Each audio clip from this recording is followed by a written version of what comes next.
absolutely nothing to do with acting. And for about 10 years, I had a job at Lincoln Center Theater, working at the stage door as the stage door receptionist. And we have 2 theaters, upstairs at Vivian Beaumont, downstairs at Mitzi Newhouse. So I spent a lot of time buzzing people in, answering phones, answering questions from really, I'm sorry, idiotic public people. I came up with a theory. There's this thing called mob ignorance. It's like you hand over money and you forget how to do anything. You don't know how to find a seat, you can't read a ticket. That's another story. One of the things that used to happen fairly early on when I was there, as we hadn't had a lot of shows yet, so they would rent spaces out for events or, just for rehearsals of other shows for other people dancing, or whatever you want to call it. So I got into the habit, I guess it's not a habit, it's just one of those things that, we had a lot of famous people coming in all the time.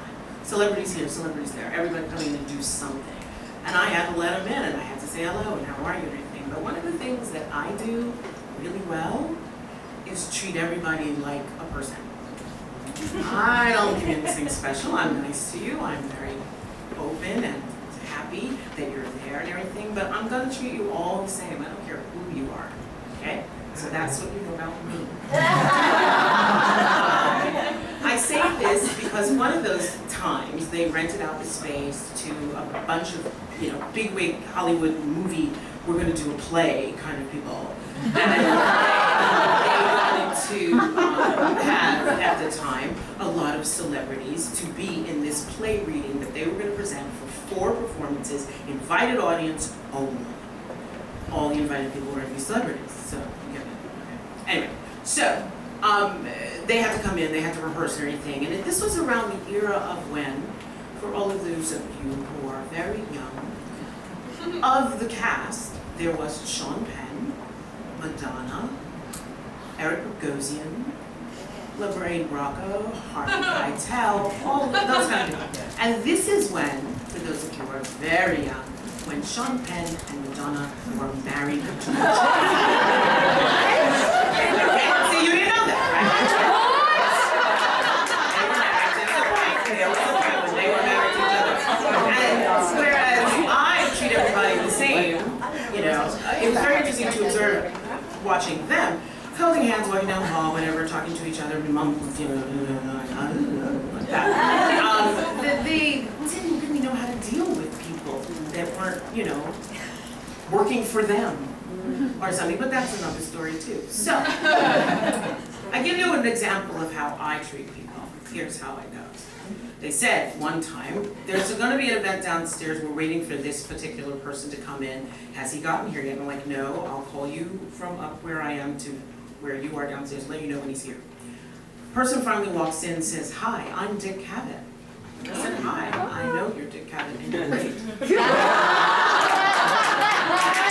looked at me with great astonishment. I buzzed him in and I said, okay, so you're going to go down the hall, you're going to take the stairs, you're going to do, I told him where you have to go and everything, and he went. As the day went on, at one point he came upstairs and he said, I need some batteries for my tape recorder. And I looked at him and I said, so you're going to go back out the door. You're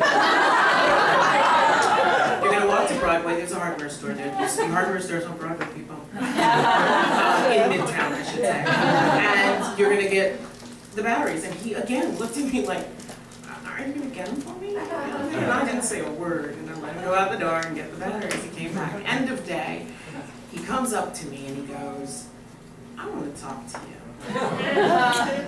So I'm kind of like, okay, great. He's going to tell me he's going to talk to my bosses and I'm getting fired, or I don't even care. Yes, he said, I just want to tell you, I like you. And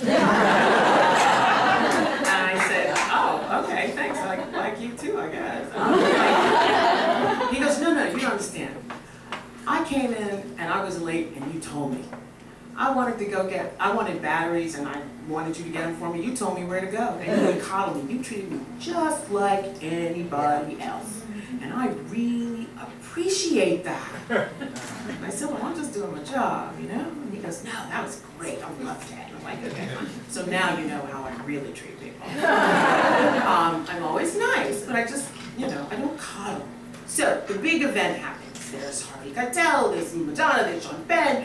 There's an entire audience of invited celebrities coming to this event.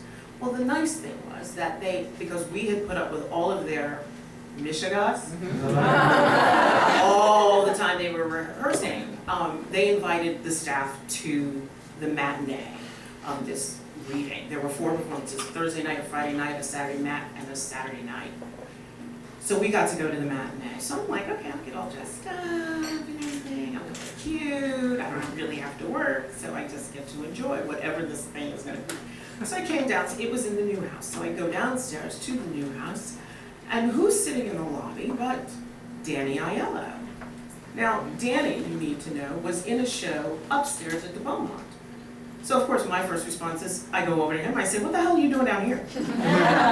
You're supposed to be upstairs. He goes, oh, Michelle, hi, how you doing? He's like, I don't have to be on for a while, you know, I'm not on until second act, I just wanted to see. I'm like, I don't want them looking all around for you, you need to be upstairs. So we're going back and forth like this.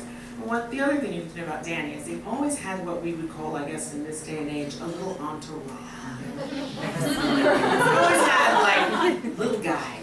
Bad suits and things. And so, because you saw Danny, I saw Danny like almost every day, and these guys were always with him, I sort of went, hey, how you doing? Nice. You know, you don't pay attention to them. They're invisible. That's a terrible thing to say about another human being, but they were invisible. And so, I said, he's sitting there, and I'm like, you need to go upstairs. He's like, I will get up there in a few minutes. And I'm like, all right, fine, and everything, but I'm still mad at him or something. And he goes, oh, by the way, Michelle, here's my friend Bobby De Niro. And I said, hey, how you doing? And I said, go upstairs now, at least let them know you're in the building, okay? And he's like, all right, all right. I said, I'll see you later. And I walked from where he had been sitting on one side of the lobby of the New House Theater to the doors of the actual theater. And as I got to the door, my brain said, Bobby De Niro?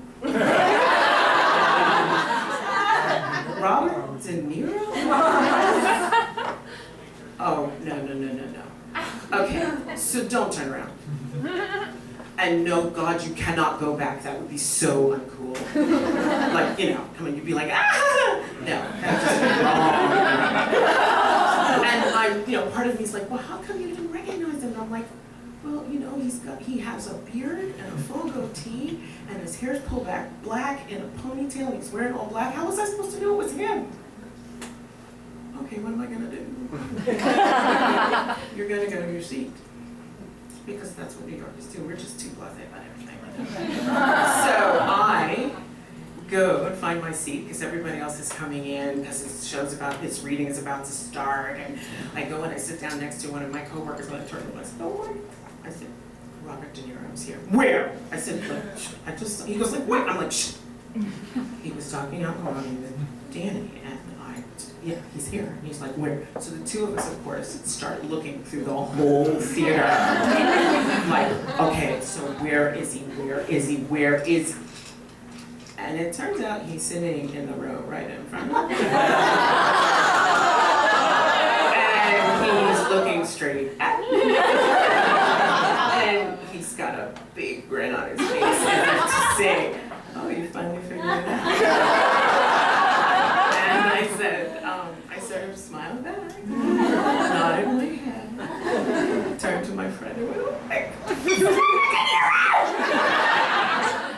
So, in the present moment, what I've learned, now that I'm somewhat of a celebrity, having observed all those people for all those years, and continuing to observe how celebrities and personalities act, a great many of whom are my friends,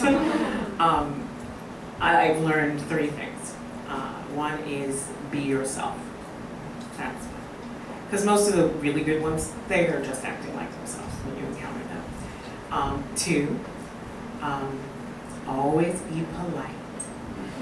Don't be nasty because it'll come back and bite you in your butt. And 3, always say